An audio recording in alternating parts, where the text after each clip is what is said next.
Muy buenas noches. Tenemos para hoy la liturgia de la palabra del día domingo, quinto de la quinta semana de Pascua, o sea, el quinto domingo de Pascua.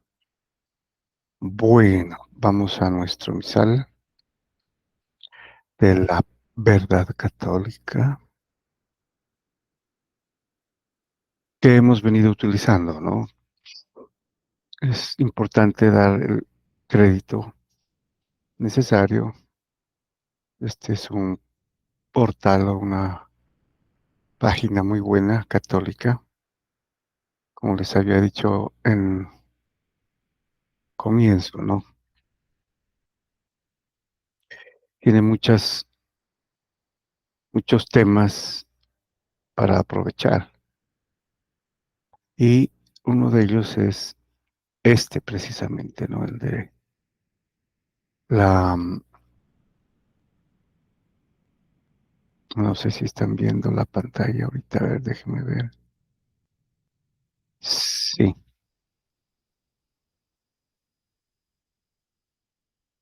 bueno, parece que no, todavía. Ah, ya. Bueno, entonces estamos en nuestra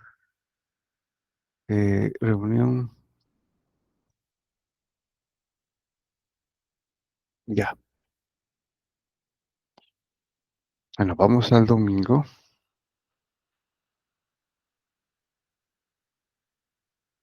Aquí estamos. Bueno, estaba un poco confundido con la página. A ver, domingo 28, ¿no? 28 de abril del 2024. Bueno, vamos a la primera lectura del libro de los Hechos de los Apóstoles, capítulo 9, versículos del 26 al 31.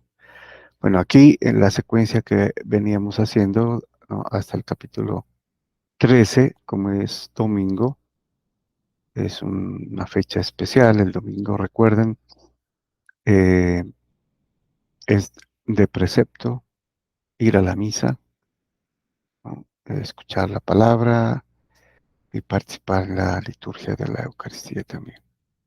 Bueno, entonces aquí el capítulo 9 se refiere a la conversión de San Pablo, ¿no? O de Saulo, que luego se llamará Pablo. Bueno, entonces empezamos a ver qué nos dice San Lucas, ¿no? Aquí.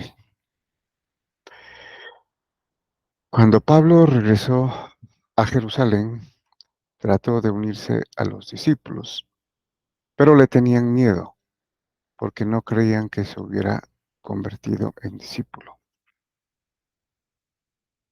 Era normal, ¿no? Que un hombre eh, que era un fariseo, muy celoso de la fe de los judíos y que perseguía a la iglesia, ¿no?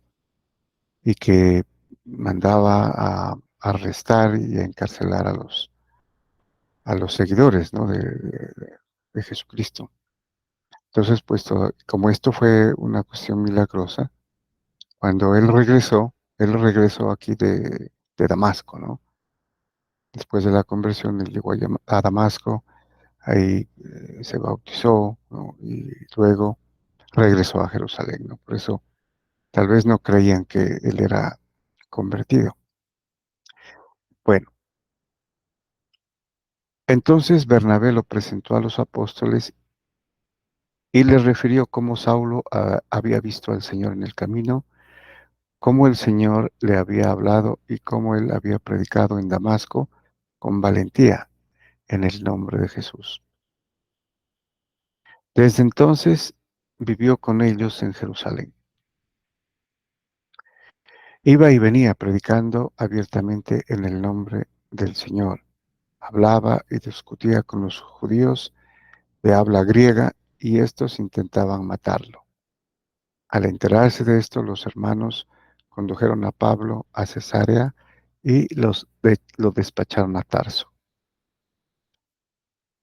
En aquellos días las comunidades cristianas gozaban de paz en toda Judea, Galilea y Samaria, con lo cual se iban consolidando, progresaban en la fidelidad a Dios y se multiplicaban animadas por el Espíritu Santo. Muy bien. Eh, digamos que podríamos entrever, ¿no? La valentía, el arrojo de San Pablo, ¿no? Predicando esta nueva forma de vida. Así como lo había hecho en el judaísmo, ahora pues lo hace en el cristianismo. Y los judíos pues obviamente respondieron persiguiéndolo, ¿no? Bueno, vamos al Salmo responsorial. Tenemos el Salmo 21, cuyo responso es: Bendito sea el Señor, aleluya. Dice el salmista: Le cumpliré mis promesas al Señor delante de sus fieles. Los pobres comerán hasta saciarse y alabarán al Señor los que lo buscan. Su corazón ha de vivir para siempre. Recordarán al Señor y volverán a Él desde los últimos lugares del mundo. En su presencia se postrarán todas las familias de los pueblos. Solo ante Él se postrarán todos los que mueren. Mi descendencia lo servirá y le contará a la siguiente generación, al pueblo que ha de nacer, la justicia del Señor y todo lo que Él ha hecho. Bueno,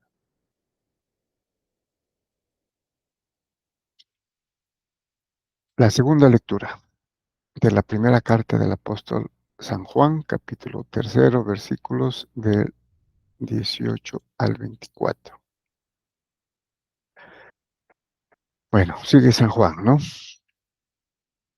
Hijos míos, no amemos solamente de palabra, amemos de verdad y con las obras. En eso conoceremos que somos de verdad y delante de Dios tranquilizaremos nuestra conciencia de cualquier cosa que ella nos reproche, porque Dios es más grande que nuestra conciencia y todo lo conoce. Bueno, obviamente que San Juan, como discípulo del Señor Jesús, ¿no? Escuchó, creyó y practicó lo que escuchó, ¿no? La enseñanza, el Evangelio, especialmente el mandamiento del amor. Entonces aquí lo dice, ¿no? San Juan mismo está diciendo que tenemos que poner en práctica lo que creemos, ¿no? El mandamiento del amor, ese que recibimos del Señor Jesús. San Juan lo pone aquí de manifiesto, ¿no? No solo de palabra, porque no sirve la fe solamente como tal, la fe tiene que estar acompañada de las obras. Aquí no hay más que entender, ¿no? Hay que hablar con obras. Inclusive hay un dicho, ¿no? Nuestro que dice, obras son amores y no buenas razones. Bueno, algo así es, ¿no? Seguimos. Puesto que cumplimos los mandamientos de Dios y hacemos lo que le agrada, ciertamente obtendremos de Él todo lo que le pidamos. Ahora bien, este es un mandamiento, que creamos en la persona de Jesucristo, su Hijo, y nos amemos los unos a los otros, conforme al precepto que nos dio. Entonces vuelve a insistir, ¿no? Que es un precepto, es un mandamiento. Inclusive el Señor Jesús le dice, ¿no? Un mandamiento nuevo les doy. Nuevo no porque sea diferente, ¿no? Porque es precisamente con el mandamiento del amor con el que se cumple toda la ley, toda, ¿sí? El que ama cumple toda la ley. ¿Y cómo ama? Ama a Dios y al prójimo como a sí mismo. Bueno, entonces dice, obtendremos de él todo lo que pidamos, porque lo explica a continuación, ¿no? Quien cumple sus mandamientos permanece en Dios y Dios en él. Es importante las dos cosas, ¿no? Que permanece en Dios la persona que cumple sus mandamientos. Pero también lo otro, ¿no? Que Dios en él. Es de dos vías. La verdad, la verdadera pertenencia, digamos, ¿no? Eh, y sumisión a Cristo es que nosotros permanecemos en Él y Él en nosotros. Así como Él lo dijo del Padre, ¿no? Sí, mi Padre está en mí y yo estoy en Él. Asimismo, quien cumpla los mandamientos, quien crea en Jesucristo y ponga en práctica o por obra su palabra, ¿no? Entonces permanece en Él y en Dios, porque Cristo permanece en el Padre, ¿no? Y el Padre en el Hijo. Y Dios en Él, en quien cree, quien obedece, quien cumple los mandamientos. En esto conocemos, por el Espíritu que Él nos ha dado, que Él permanece en nosotros. ¿Mm? Entonces, ¿cómo sabemos que Él permanece en nosotros? Por el Espíritu que nos ha dado. Como dirá San Pablo luego, ¿no? En la carta a los Romanos. El, el amor que ha sido derramado en nuestros corazones por el Espíritu que nos ha sido dado. Es por el Espíritu, ¿no?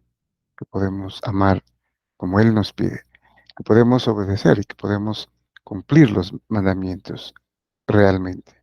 Sin el Espíritu Santo no podríamos hacerlo, ¿no? Nuestra sola naturaleza humana no podría hacerlo. Entonces, el Espíritu.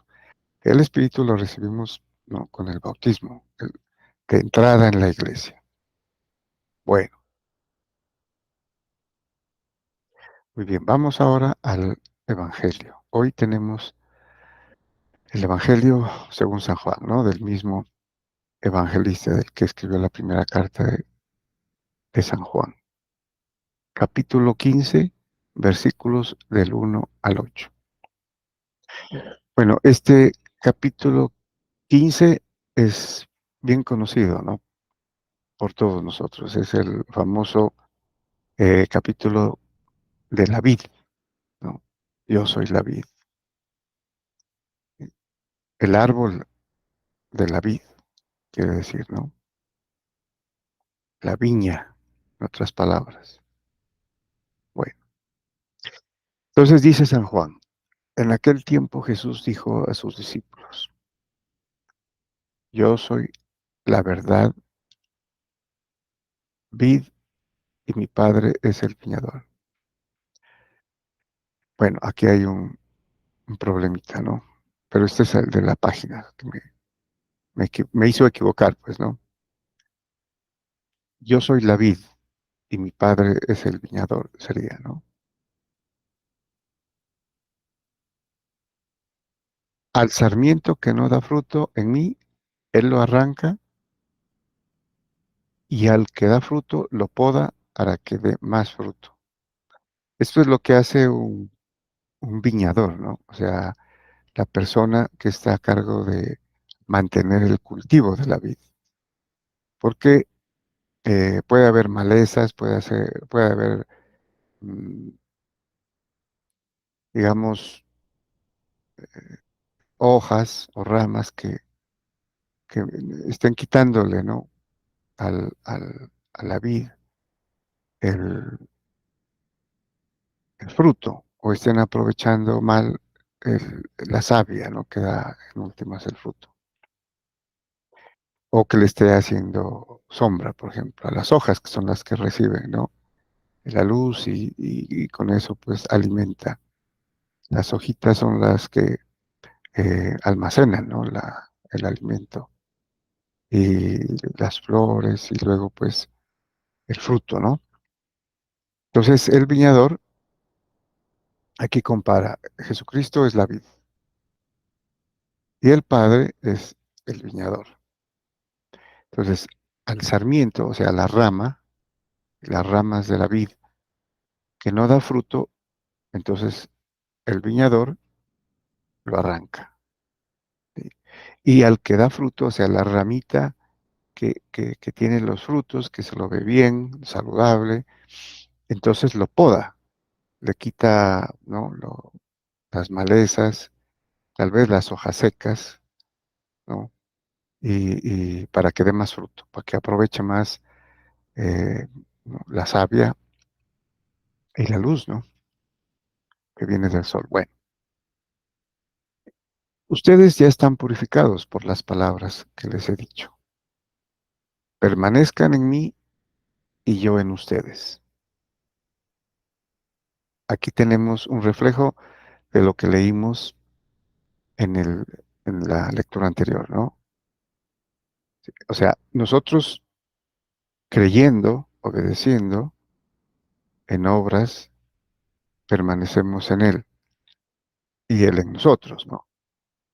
Entonces aquí nos dice, yo ya los he purificado por lo que les he dicho. Ahora, permanezcan en mí y yo en ustedes. ¿Cuál es la inferencia que se hace aquí? Que hay que permanecer en Él para que Él permanezca en nosotros, ¿no? Porque podríamos separarnos, ¿no?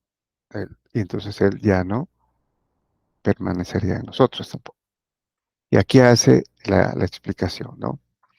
Como el sarmiento no puede dar fruto por sí mismo si no permanece en la vid, así tampoco ustedes si no permanecen en mí. Yo soy la vid, ustedes los sarmientos, el que permanece en mí y yo en él, ese da fruto abundante, porque sin mí nada pueden hacer.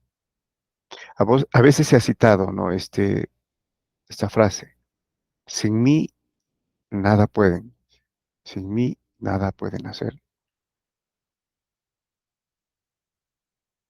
Inclusive podemos a veces pecar de arrogancia, ¿no? Y de orgullo, y decir, bueno, yo hago cosas buenas, ¿no? O no hago mal, no necesito creer. El problema aquí es que tenemos que pertenecer a Él, estar con Él, estar en Él, para que Él esté en nosotros, ¿no? Es la doble vía, es el doble valor, nosotros en Él, como los sarmientos en la vid. ¿Para qué? Para producir fruto, que son las buenas obras, ¿no? Porque sin mí nada pueden hacer. Sin la metáfora de la vida es excelente porque aquí podemos explicarnos. Los biólogos, pues obviamente entenderían eso fácilmente, ¿no? Pues nosotros también. Sin embargo, eh, la rama que se separa, pues ya no recibe la savia de la vid, ¿no? Entonces no puede dar fruto. Por eso se arranca y se bota, ¿no?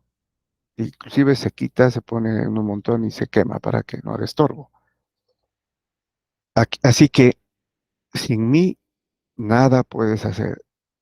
Es precisamente referido a las obras, a dar fruto, ¿no? Sí, se refiere a eso, que son frutos, que son las obras de amor, obras de misericordia. Al que no permanece en mí, se le echa afuera como el sarmiento y se seca. Luego lo recogen, lo arrojan al fuego y arde. Bueno, lo que les había dicho, ¿no? Y, y esto, de esto se encarga el viñador, obviamente. ¿M? Limpia, poda, pone en un montón lo que está seco, lo que ya no sirve, y lo arroja al fuego y arde. Entonces, fíjense, aquí hay una alusión directa, ¿no? al castigo, al a la condenación eterna, al infierno, porque si no permanecemos en Él no permanece en nosotros. Y así no podemos hacer obras, ¿no? Ya vemos muchos que nos podemos separar, ¿no? Podemos perdernos, extraviarnos, separados, obviamente, de Dios. Insiste aquí, ¿no? San, San Juan, si permanecen en mí y mis palabras permanecen en ustedes, pidan lo que quieran y se les concederá. Si nosotros seguimos en Él, verdaderamente, ¿no? Quiero decir, cumpliendo sus mandamientos, creyendo en Él, creyéndole, confiando en Él y practicando, poniendo por obra lo que Él nos ha enseñado. Entonces, Él permanece en nosotros, ¿no? Dice, ¿por qué? Porque son sus palabras, ¿no? La palabra de Dios permanece en ustedes. Pidan lo que quieran y se les concederá. Claro, hay gente que posiblemente pide, pero no está en el Señor, ¿no? Y consecuentemente el Señor no está en ellas. Entonces piden, pero no se les concede, porque no están unidas a la vida, ¿no? Para recibir la savia, que es la vida, ¿no? Es la vida del árbol de la vida, la savia que toma de las raíces de la tierra y, y hace que produzca el fruto. Entonces, y se les concederá. La gloria de mi Padre consiste en que den mucho fruto y se manifiesten así como discípulos míos. Esto sería, en términos filosóficos, la teleología, ¿no? El fin, que es la gloria, ¿no? Y es la gloria de mi Padre, dice aquí el Señor Jesús. Aquí habla Jesús, ¿no? La gloria de mi Padre consiste en que den mucho fruto y se manifiesten así como discípulos míos. Ahora, ¿cuál es el fruto? Ya sabemos, ¿no? Son las buenas obras que se desprenden de cumplir los mandamientos, especialmente el mandamiento del amor, creyendo en Él, obedeciendo lo que nos ha enseñado a través de el Espíritu. El Espíritu Santo es el quien nos dinamiza, nos energiza para hacer todo eso, ¿no? Que es Dios. Entonces, estamos en Dios, Él está en nosotros, podemos hacer obras buenas, obras de caridad, obras de amor. Muy bien, buenas noches y bendiciones.